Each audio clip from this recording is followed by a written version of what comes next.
something incredible is waiting to be found. Tadi kita lihat sama-sama, dengarkan sama-sama, beliau-beliau ini meng-caption ya, ada 2 film ya, ada Dune versus Star Trek. Ini ada yang Star Wars nih. Star Trek itu benar-benar film yang memang dikurasi dari sains sebenarnya ya Pak ya. Kalau Star Wars gimana Pak? Star Wars itu lebih kepada banyak fiksinya. soap opera angkasa luar. Soap opera angkasa luar. Saya juga ingin satu hal tadi, ketika tadi kita sudah mendengarkan materi dari Pak Ferry. Bagaimana jika bumi ini adalah eksoplanet dari planet lain? Bagaimana jika di planet itu mereka sedang mengadakan pekan astronomi juga? Ini hal yang menarik ya. Saya begitu mempunyai banyak pertanyaan, tapi karena Earthlings, kalian para Earthlings ini adalah tamu spesial kita akan langsung deliver saja ke sesi tanya jawab ya, sebelum kita nanti berikan konklusi. Saya ingin teman-teman aktif untuk bertanya. Kami memberikan kesempatan 6 orang yang juga katanya bocorannya akan dapat hadiah begitu. Oh 4 ya, sorry, 4 orang yang katanya juga akan mendapatkan hadiah spesial gitu ya. 4 orang terpilih untuk bertanya kepada para pemateri kita. Silakan untuk menunjuk tangannya. Paling depan silakan. Bisa dibantu panitia untuk memberikan mic. Hai, Earthlings. Earthlings dari mana Earthlings ini? Nanti mic-nya lagi diambilin dulu sebentar.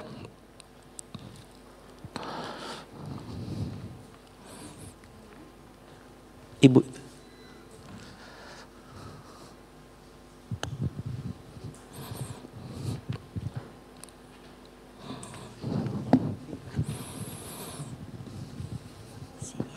Silakan Earthlings. Selamat siang. Selamat siang. Semuanya. Ini mungkin pertanyaan cupu ya Pak. Dari mana nama dan dengan siapa? Baik. Nama saya Yani, asal dari Ancol, Pademangan.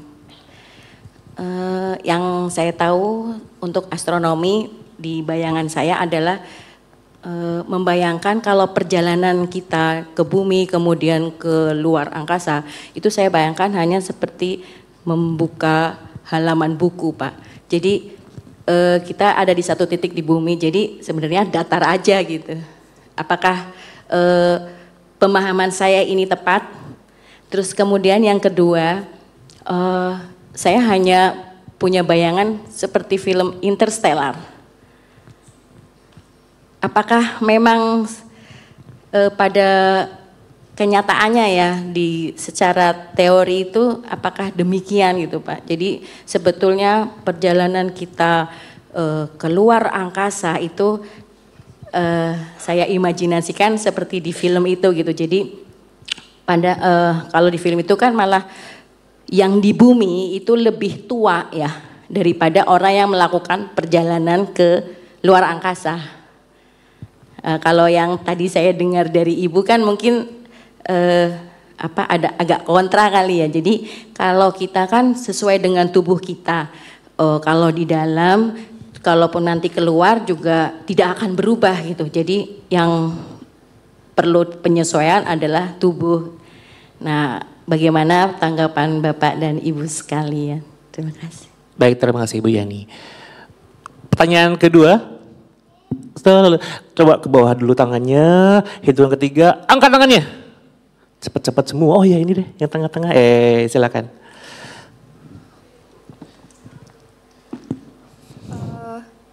Assalamualaikum warahmatullahi wabarakatuh. Nama saya Adni, saya dari Jagakarsa. Saya ingin bertanya kepada Dr. Melisa mengenai SMART-GPT atau EIMO. Saya tertarik dengan hal itu dan saya tangkap bahwa peran AI ini adalah menyaring simptom dan juga mengarahkan astronot yang di luar sana itu apa saja tindakan yang perlu dilakukan gitu ya Dok. Nah, apabila di sana itu terjadi suatu kejadian emergensi yang dimana membutuhkan seorang dokter, maksudnya human doctor yang harus hadir di sana, maka bagaimana cara kita mengatasi hal itu? Seperti itu Dok, terima kasih banyak. Oke, kita stop dulu sampai 2 pertanyaan karena pertanyaannya rumit-rumit begitu ya. Kita akan coba para pemateri akan mencoba menjawab pertanyaan dari Ibu Yani dari Planet Ancol ya. The Planet Ancol. Tentang betulkah perjalanan yang tadi kita diskusikan ya, kita tadi cerita dipaparkan pematerinya itu seperti membuka halaman dalam buku yang berbentuk datar begitu ya. Siapa yang akan menjawab? Pak Ferry atau Bu Dokter? Pak Fer? Silakan. Pak Fer langsung senyum-senyum kalau dengar kata-kata datar ya. Silakan Pak Fer. Saya masih agak ragu-ragu.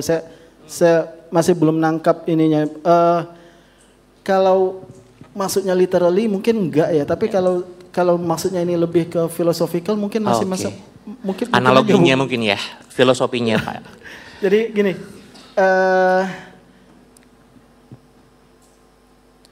Kalau kita dari bumi kita melakukan perjalanan ke angkasa luar, kita bergerak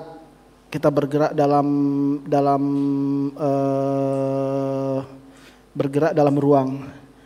Itu sama aja seperti kita bergerak dari Jakarta ke Bandung, cuman mungkin arah dan lingkungannya berbeda. Jadi ini menyambung ke pertanyaan berikutnya tadi. Nah, ketika kita bergerak ini, kecepatan kita itu akan mempengaruhi jalannya waktu dalam kerangka gerak kita. Yang kalau misalnya kita bergerak dengan kecepatan kita sehari-hari di kehidupan sehari-hari kita, itu ya praktis tidak kelihatan. Tapi kalau kita bergerak mendekati kecepatan cahaya, nah waktu tadi mulai terasa perbedaannya. Jadi kalau misalnya kita bergerak, sebenarnya kalau misalnya seperti yang film tadi Interstellar, betul. Ketika saya turun dari tangga nanti, itu saya bergerak. Maka sedangkan Bapak Ibu di kursi diam. Maka waktu yang berjalan bagi Bapak dan Ibu dengan saya yang turun dari tangga itu waktunya berjalannya berbeda. Jadi mirip seperti Interstellar tadi. Maka Bapak dan Ibu yang duduk akan lebih tua dibandingkan saya yang bergerak tadi. Tapi lebih tuanya sepersekian ratus ribu detik mungkin. Jadi yang nggak ada masalah. Jadi nah ini satu hal yang menarik kalau kita bayangkan di dalam dengan pemahaman fisika yang kita miliki sekarang. Juga mungkin terkait dengan dilasi waktu ya Pak. Iya. Bagaimana waktu semakin lambat ketika mendekati gravitasi begitu Pak ya. Itu semakin mendekati kecepatan cahaya atau berada dalam medan gravitasi yang besar. Gravitasi berpengaruh ya Pak ya. Jadi itu ya Bu Yani ya. Jadi bahwa Interstellar itu benar? Jawabannya adalah iya. Benar. Kebayangnya kalau kita jadi astronot, pas balik lagi astronotnya jangan yang dekat-dekat deh, yang jauh-jauh dulu gitu ya, yang langsung yang jauh gitu. Pas pulang seperti film Interstellar, bapaknya melihat anaknya dulu jadi nenek-nenek. Itu benar, akan terjadi seperti itu. Itu kekuasaan ya, itu teori-teori dan lain-lainnya bisa dipraktik terjadi di sana. Oke, kalau dari dokter ada jawaban yang tadi serupa untuk masalah kedokterannya gitu, dilasi waktu atau secara menua dalam konteks kedokteran itu terjadi kah? Apakah dalam selnya juga menua kah atau gimana? Selnya tetap muda kah ketika bisa nyala kah? Oh ini. Kayak nggak tahu tombol. Oh ini ada sih. Itu aja kan. Iya. Makasih Bu Yani pertanyaannya. Jadi kalau kayak terbalik gitu ya, jadi kitanya yang tua, terus kalau di luar tuh yang muda-muda gitu. Sebenarnya kalau untuk saat ini sih bener-bener kalau di kedokterannya ya, itu kita terbatas banget. Jadi kita nggak punya pemikiran atau framework atau mindset atau apapun bahasa itu, kalau kita di luar dari tubuh kita yang sekarang.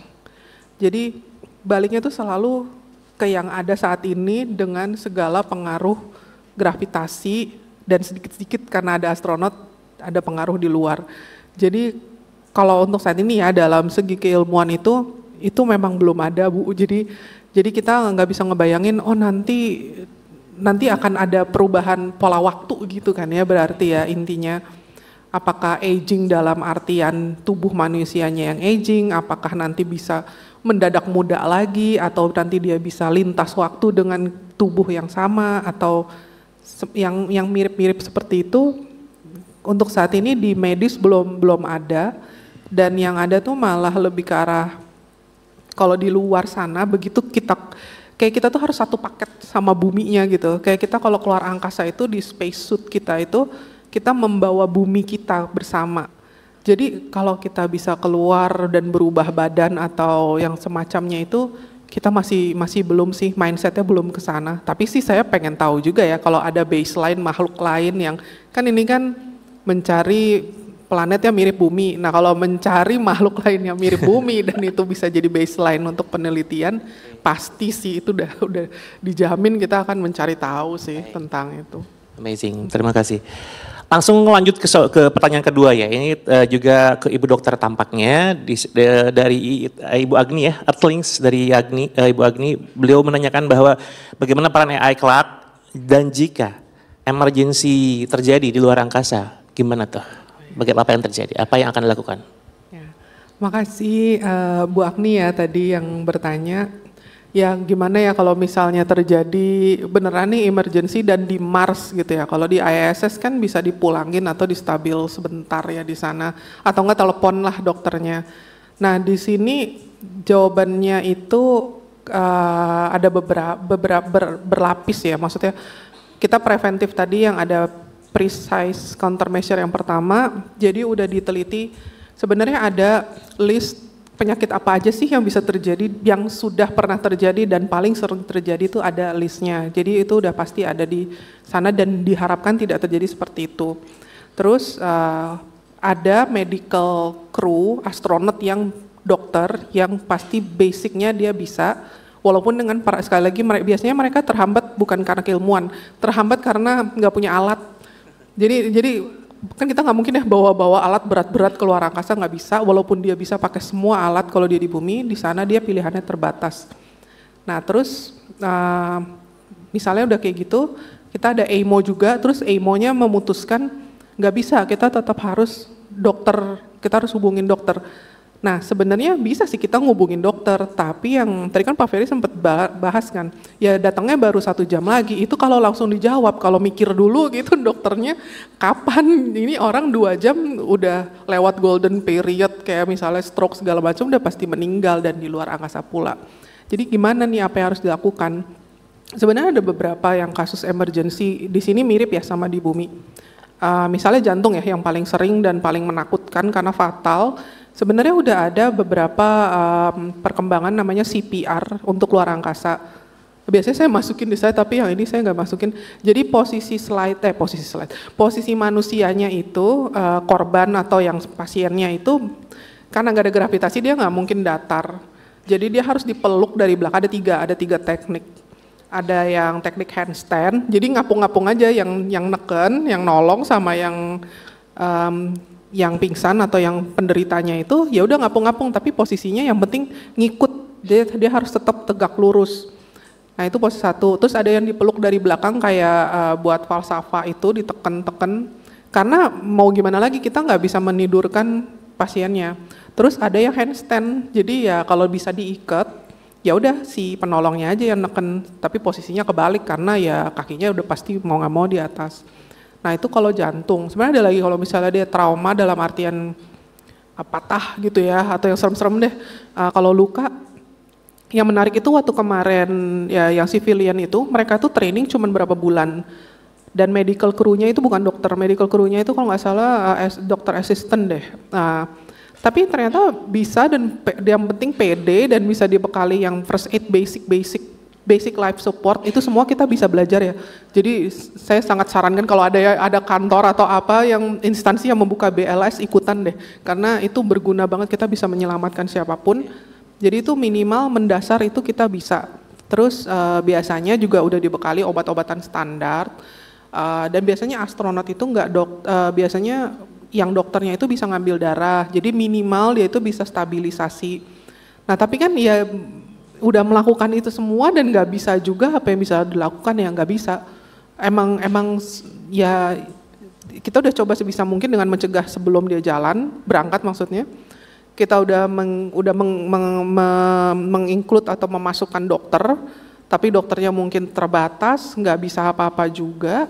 Terus ya terakhirnya gimana ya, kalau misalnya ternyata nih meninggal ya meninggal, tapi kalau misalnya dia meninggal dan cacat, dia meninggal dan nggak bisa apa-apa yang harus dilakukan, nggak bisa. Kita cuma bisa merawat dengan apa adanya, dengan peralatan di sana, dan kalau udah begitu itu berarti udah keputusan commander missionnya.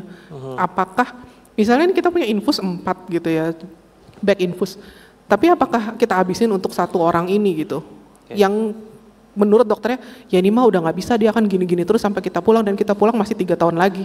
Tapi masih ada kemungkinan kru lain mengalami penyakit yang sama dengan cuman segitu, dengan peralatan segitu, logistik seperti itu. Nah itu akan jadi sesuatu yang harus siap ya, semua kru itu harus siap banget. Itu salah satu resiko ya untuk pergi ke luar sana. Jadi kalau ada yang mau ke Mars, minta izin dulu sama orang tuanya begitu ya, pamit dulu baik-baik. Tadi kita juga sama-sama melihat bahwa kelak yang akan harus diangkat atau mau boleh itu ya, profesi-profesi yang nantinya diutamakan untuk menjadi astronot atau space voyager itu mungkin adalah dokter gitu ya, dokter, engineer, hal-hal profesional lain yang nantinya bisa bermanfaat untuk survive di luar angkasa, begitu ya. Oke, langsung lanjut ke 2 pertanyaan terakhir, biar objektif mungkin dari MC yang nunjuk ya. Oke, siap ya. Hitungan ketiga, angkat tangannya. 1, 2, 3. Silakan.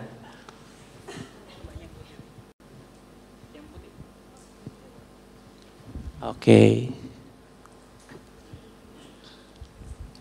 Sebelumnya perkenalkan, nama saya Dinda dari Cakung. Di sini saya ada 2 pertanyaan. Pertanyaan pertama, kalau ada astronot yang meninggal di luar angkasa dan saat itu ia melakukan perjalanan secara individu, bagaimana cara tim lain menolongnya? Apakah ada sinyal atau tanda-tanda tersendiri?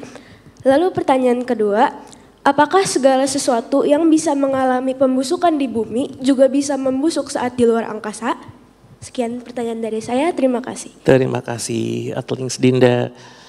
Lanjut ke penanya terakhir ya, begitu. Tadi kayaknya wah udah langsung gini-gini aja. Belum.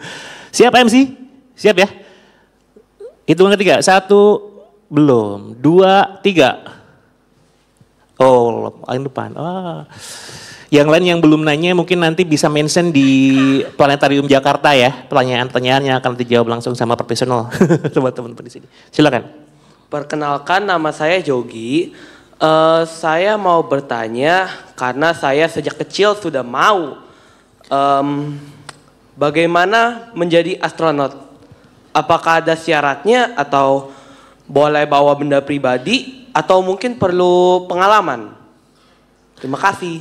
Terima kasih. Bapak Jody ingin jadi apa tadi? Ingin jadi astronot. Keren sekali. Oke, itu 2 pertanyaan terakhir ya, Atlings. Pertama tadi dari Kak Dinda, betul ya, dari Cakung. Pertanyaan pertama adalah ketika astronot meninggal. Ini pertanyaannya, meninggalnya ketika di perjalanan mungkin ya? Ketika di perjalanan nih Kak, Bu Dokter, apa yang harus dilakukan? Kira-kira? Kalau ada yang meninggal, yang pertama dilakukan itu udah pasti dicek ya, dipastiin beneran meninggal atau enggak. Itu basic. Dan harusnya kalau ada dokter dia bisa menyatakan meninggal atau enggak, terus langsung lapor ke Earth. Langsung lapor ke Earth, terus karena ya ada aspek administratif dan logistik lainnya yang penting. Nah terus udah gitu mungkin saya lebih ke arah terus jenazahnya diapain gitu kan ya. Apa yang harus dilakukan dengan itu. Nah biasanya sih mereka itu astronot tuh ada kayak body bag ya. Mirip sih, sebenarnya nggak beda jauh sama di bumi. Jadi bisa ditaruh di dalam body bag. Terus bahkan ada juga bisa di freeze. Tapi sekali lagi tergantung itu spacecraft-nya modelnya bagaimana dan apa aja yang ada di dalam situ bisa di freeze. Terus sekarang sih ada proposal untuk kayak semacam dikremasi gitu ya. Tapi itu mungkin itu baru proposal ya, itu belum ada sih kejadian begitu. Dan tapi ya mungkin dan nggak tahu juga sih bagaimana caranya dan nanti pas prosesnya itu seperti apa, kan nggak semudah ya udah taruh aja di freezer gitu istilahnya gitu kan, atau ya udah taruh aja di dalam body bag sampai nanti balik atau sampai nanti, kan tadi pertanyaan ada pembusukan ya. Nah itu tergantung dari kondisi spacecraft-nya itu sendiri. Apakah kan berarti kan itu kalau kita udah di dalam situ itu dalam kondisi mirip seperti ini kan, berarti pembusukannya itu akan tetap terjadi aja.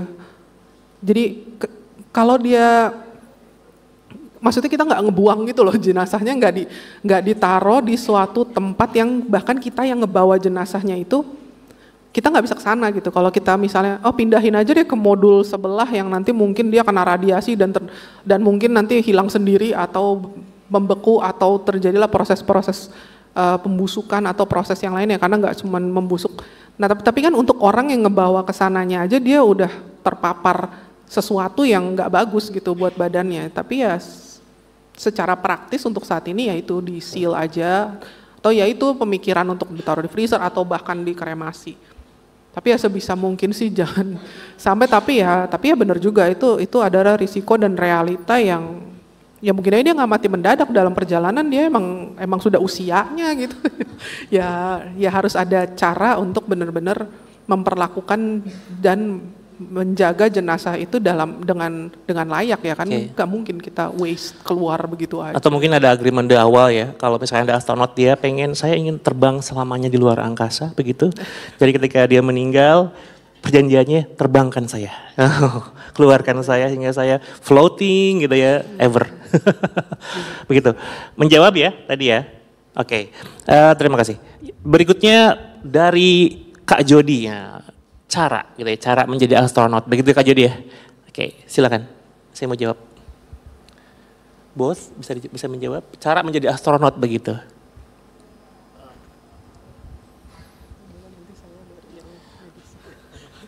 Jawaban saya bukan dari sisi medis ya, karena bukan latar belakang saya. Jadi gini, secara umum sekarang ini dari mulai awal penjelajahan antariksa, untuk menjadi astronot itu Anda butuh Anda menguasai spesialisasi tertentu yang dibutuhkan dalam eksplorasi antariksa. Mungkin Anda ahli geologi misalnya. Jadi ketika astronot yang mendarat ke bulan, itu mereka butuh pengetahuan geologi. Bagaimana mengambil sampel, bagaimana mereka menyimpan, mengolah, memperlakukan sampel dan lain-lain. Mereka belajar geologi batu-batuan di bumi dan lain-lain, atau ada bidang-bidang spesifik tertentu. Jadi bidang-bidang itu adalah mereka yang diprioritaskan. Termasuk kalau Anda adalah pilot penerbang terutama yang terbiasa dengan akselerasi gravitasi yang tinggi. Pilot pesawat tempur atau pilot pesawat akrobatik militer. Ini butuh untuk mereka yang menjadi astronot di pilotnya. Tapi kalau zaman sekarang tadi sempat sedikit disinggung. Anda punya duit yang banyak. Salah satu astronot, kalau kita ambil istilah astronot dalam istilah yang luas, salah satu astronot yang bisa dikatakan sebagai wisatawan antariksa pertama itu adalah namanya Dennis Tito. Dia ke angkasa luar kalau tidak salah usianya 60. Dia ke angkasa luar sebagai menjadi astronot, ikut pelatihan sampai akhirnya diterbangkan menuju ke International Space Station dengan membayar $20 juta. $20 juta itu sebenarnya itu adalah kursi astronot, jatah astronot bagi Rusia. Jadi Rusia punya kalau tidak salah ada 3 jatah astronot. 2 dipakai astronot mereka, satu lagi dipakai mereka jual ke publik. Ini untuk membantu membiayai proyek antariksa mereka. Jadi kalau misalnya yang sekarang-sekarang ini ya bisa pakai itu jalur Anda punya duit, tapi tetap harus ada pelatihan-pelatihan untuk mempersiapkan fisik. Atau Anda memiliki satu keahlian tertentu. Keahlian tertentu yang dibutuhkan tergantung dari misi antariksa berawak dari yang Anda tertarik. Misalnya di Indonesia, fokusnya kemana? Atau bagian dari misi berawaknya Rusia atau misi berawaknya Amerika. Mereka ininya spesialisasinya mereka ke arah mana? Tapi banyaknya di awal-awal itu adalah biasanya pilot. Karena ini membutuhkan fisik yang baik, ketahanan terhadap perubahan gravitasi dari keadaan hampir nol microgravity sampai beberapa kali G, beberapa kali 9,8 tadi. Ini supaya yang jadi astronot tidak pingsan ketika mereka sedang menuju ke angkasa luar akibat dari menahan tekanan gaya ketika mereka dibawa oleh roket ke angkasa luar. Jadi yang penting fisik dan tadi keahlian tertentu. Keahlian tertentunya spesifik pelajari spesifik dari program berawak antariksanya seperti apa. Atau kalau enggak itu tadi cari uang yang banyak dalam waktu dekat akan banyak sekali terbuka kesempatan ke angkasa luar tanpa harus Anda punya keahlian tertentu. Misalnya yang kemarin Jeff Bezos yang istri apa calon istri waktu itu ditambah dengan teman-temannya ada berapa 8 atau 7 orang itu yang perempuan-perempuannya jadi ini ke angkasa luar.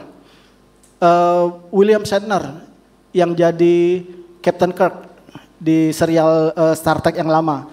Dia ditawarin oleh Bezos sebagai bagian dari iklan mereka, ditawarin gratis ke angkasa luar. Atau satu lagi ini yang dari siapa namanya kalau milioner Richard Branson, milioner dari Inggris ya. Nah itu mereka menjual tiket sekitar $200.000. $200.000 itu sekarang, tapi nanti makin banyak penumpang makin rendah harganya, makin turun harganya. Anda bisa menjelajah selama mungkin nanti beberapa hari. Nanti kalau udah mulai banyak yang menjelajah ke angkasa luar, nanti dari klannya Hilton itu sudah menyatakan ketertarikan untuk membangun hotel di antariksa. Ada yang berjalan-jalan ke angkasa luar perlu akomodasi, Hilton sudah menyatakan berminat untuk terjun ke sana. Tapi mungkin akibat dari beberapa kejadian bersifat global kemarin, jadi kemajuan kita ke arah menuju eksplorasi antariksa yang lebih bersifat pariwisata ini sedikit agak tertahan. Tapi kalau misalnya kita lihat keadaan sekarang mungkin ya dalam waktu tidak terlalu lama akan mulai banyak.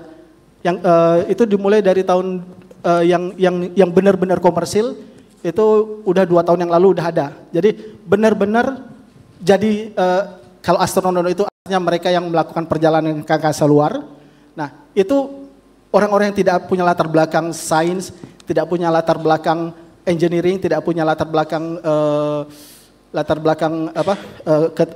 kepakaran tertentu, mereka nggak punya itu, bayar tiketnya aja. Yang penting ada uangnya. Itu dia. Tepuk tangan untuk jawabannya yang sangat sangat detail ya. Jody, 2033 sudah siap untuk naik Krokop Flyby? Siap. 2033 itu sebelum Indonesia emas loh. Iya, bayangkan. Itu jika, kamu Jody 2033 umur berapa?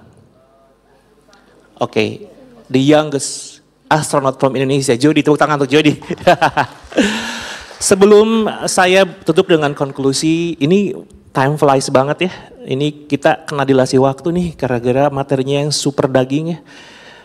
Harapan kami para penyelenggara acara ini teman-teman membawa pulang curiosity, membawa pulang pertanyaan-pertanyaan. Karena pertanyaan-pertanyaan itu harus tetap ada. Gak boleh gak ada pertanyaan di benak kita.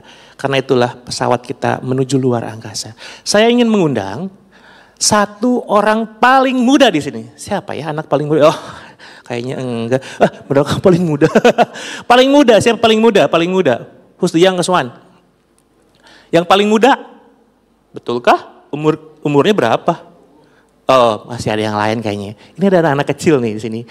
Yang baju hijau siapa namanya? Beranikah ke depan? Siapa yang berani lagi? Yang umur kamu berapa yang baju hijau? Siapa namanya? Fakih, berani ke depan? Ayo dong, Fakih. Ayo Fakih. Ini dia. Tepuk tangan untuk Fakih. Oke. Ayo Fakih. Oke. Sini Fakih. Saya ingin membuat konklusi bersama dengan Fakih, gitu ya. Tadi kita sudah, maaf, biar kelihatan. Oh di sini aja deh, biar kelihatan. Nah di sini Fakih. Sini Fakih. Fakih umur berapa? 9 tahun. 9 tahun. Di youngest one ya. Ada yang di bawah Fakih? Enggak ada ya. Umur berapa? 6. Fakih. Tapi Fakih udah terlanjur ke atas ya. Nanti aja barengan. Maaf ya Kak, tadi kelihatan. Kita kan coba buat konklusi. Teman-teman tadi kita sudah sama-sama melihat ya bagaimana bumi muda dulu tiba-tiba loh ada di Goldilocks area, ada di habitable zone. Tidak terlalu jauh dari pusat galaksinya, tidak terlalu dekat dari pusat galaksinya, tidak terlalu jauh dari mataharinya, dan tidak terlalu dekat dari mataharinya. Sehingga bisa menyimpan air di bumi. Kemudian bumi muda itu tiba-tiba ada yang nabrak. Batuan sebesar Mars bernama Theia. Dari mana? I don't know, we don't know. Qadarullah mungkin. Ditabrak, kemudian bumi menjadi ada sudut ekliptika, konon bulan muncul dari sana, lalu suddenly, kemudian ada manusia di sana. Kita semua berjalan sekarang di sini. Di kemudian hari, ketika bumi sudah mulai tidak nyaman, atau bahkan secara genetika manusia itu memang sudah ditakdirkan untuk ekspansi ke luar angkasa. Apa yang terjadi? Kita diam saja kemudian menunggu bumi hancur dan manusia punah? Jawabannya tidak. Kedokteran, teknologi, space science sudah diciptakan. Moore's Law membuktikan bahwa teknologi lebih cepat 2 kali lipat sepersekian per tiap detiknya teman-teman. Mungkin saja Fakih akan jadi the next astronaut. Saya membawa kostumnya akan Fakih gunakan ke luar angkasa. Fakih sini, sebelah sini. Sini Fakih. Fakih lepas sepatu.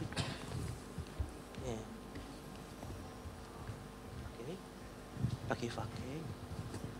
Kemudian ini Fakih. Pakai sarung tangannya. Pakai sarung tangan.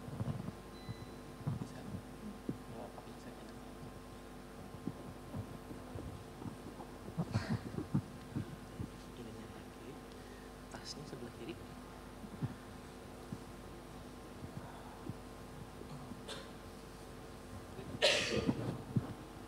Ladies and gentlemen,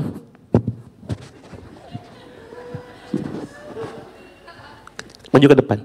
Please welcome our next astronaut, Fakih. Mungkin ini yang akan terjadi di masa depan. Ini adalah, kamu bisa bernapas? Bisa. Ini ada helmetnya, ini adalah gas tanknya, atau mungkin secara evolusi, nanti anatominya kita bisa beradaptasi. Dengan bantuan terraforming kita bisa naik ke Mars, pergi ke Mars, dan bukan hanya menjadi Earthlings, tapi kita bisa menjadi Martians. Siap untuk membuka warung di sana? ekspansi ke sana, kolonisasi di sana, siap? Jadi jawabannya, kalau siap, maka lintasilah langit dengan kekuatan. Kekuatannya apa? Ilmu pengetahuan. Terima kasih dari kami, terima kasih untuk para pemateri. Tepuk tangan yang sangat meriah. Kami berikan lagi ke MC. Terima kasih Fakih. Ya, katanya iya. Putar dulu Fakih. Putar dulu, ada yang mau difoto. Oke. Ya. Oke, terima kasih. Silakan MC. Oke, sekali lagi tepuk tangan buat Mas Arief dan Bapak Ibu narasumber yang sudah hadir ya. Dan Fakih juga terima kasih. Oke, tadi menarik sekali ya materinya. Gimana komentarnya Kak Sarah? Iya, maksudnya kalau dari saya sih, wah ternyata masih banyak ya kesempatan kita buat tinggal di luar ya. Eksoplanetnya banyak ya Pak Ferry ya. Bisa kita pilih nggak ya, yang mana maunya di mana gitu. Kayak milih rumah gitu. Tapi jangan lupa kata Pak Ferry tadi kan, ini bukan berarti kita mencari tempat pengganti bumi, tapi dari situ kita juga refleksi tentang bumi kita sendiri dan alam semesta ya. Oke, untuk selanjutnya mungkin seperti yang sudah disampaikan oleh Pak Arief, bagi para penanya akan mendapatkan merchandise khusus dari Planetarium dan Observatorium Jakarta. Silakan maju ke atas untuk para penanya, 4 orang. Ya, atas nama Agni, Yani, Dinda, dan Jody. Silakan naik ke atas, boleh ke tangga masing-masing.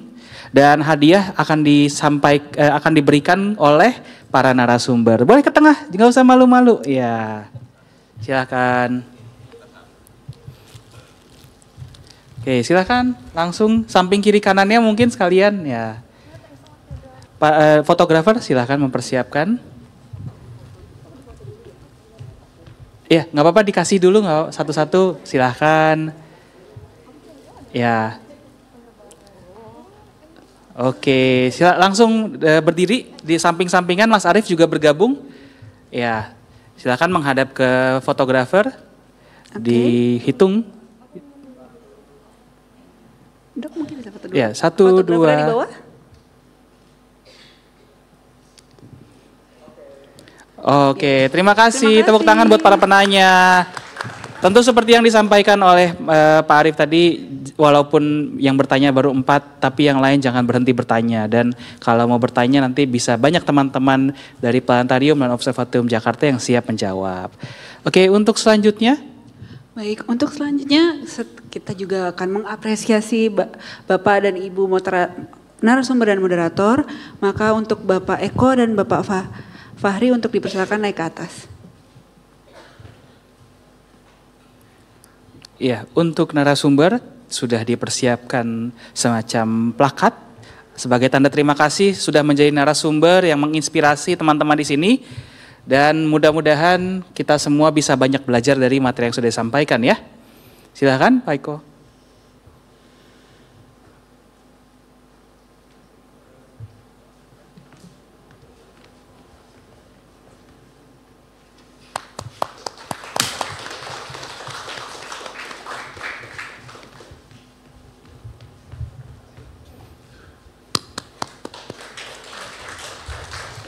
Dan tidak lupa bingkisan yang akan disampaikan, termasuk juga untuk Mas Arief agak ke depan Mas. Ya.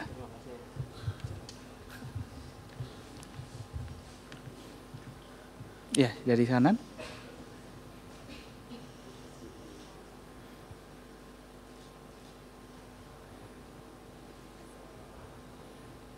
Setelah ini boleh Pak Eko,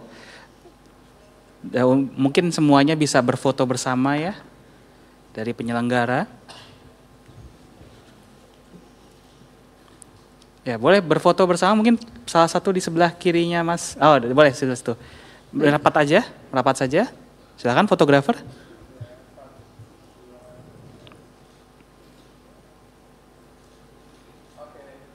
Oke, terima kasih banyak para narasumber, Pak moderator, dapat kembali ke tempatnya di bawah. Jangan lupa barang-barang di meja. Oke, menurut saya dan teman-teman juga setuju ya kalau acara hari ini dengan para narasumber sangat inspiratif, betul? Boleh dong tepuk tangannya sekali lagi buat para narasumber. Mantap. Ya, semoga inspirasi ini tidak hanya terhenti di hari ini, tapi juga dari hari-hari selanjutnya mungkin membuat teman-teman bersemangat untuk belajar, ataupun mungkin juga beraktivitas sehari-hari. Saya mau ingin jadi astronot di masa depan 2033, 2045 dan selanjutnya. Gimana? Jadi astronom juga bisa ya? Nggak harus astronot dong? Ya, nggak apa-apa. Kalaupun tidak bisa keluar angkasa, jadi astronom kita belajar banyak dari bumi ya. Jadi seperti Pak Ferry gitu, belajar yang jauh-jauh walaupun kita tinggal di bumi gitu. Jadi bantu nyari planetnya ya? Iya, bantu nyari planetnya juga. Nanti tinggal, oh oke, ada yang bisa ke sana nggak sekalian ya. Oke, kalau begitu gimana? Ya, mungkin teman-teman sekalian sebelum kita tutup acaranya mau mengingatkan setelah keluar dari ruangan ini bagi teman-teman bisa dapat mengambil snacknya tapi dengan catatan untuk tanda tangan dulu form yang ada di depan. Dan untuk teman-teman yang sudah mengisi form secara online itu akan mendapatkan sertifikat. Dan itu akan didapatkan saat tanda tangan di depan. Namun bagi teman-teman yang mendaftar secara OTS atau on the spot, mohon maaf untuk tidak mendapatkan sertifikat. Oh, dan kindly reminder, habis ini juga ada workshop astrofotografi ya Ki ya? Betul, jam 3 kalau nggak salah ya. Jam 3 ya? Ya. Jadi itu sayang banget kalau nggak diikutin selagi ini adalah hari puncaknya, masih lanjut aja, jangan pulang dulu. Oke, jadi nanti setelah keluar silahkan mengantri di tempat yang sudah disediakan untuk tanda tangan, mendapat form dan lain-lain. Oke, terima kasih banyak atas perhatian teman-teman semua. Sampai jumpa lagi di kegiatan berikutnya. Sampai jumpa di Planetarium dan Observatorium Jakarta. Selamat siang. Assalamualaikum warahmatullahi wabarakatuh.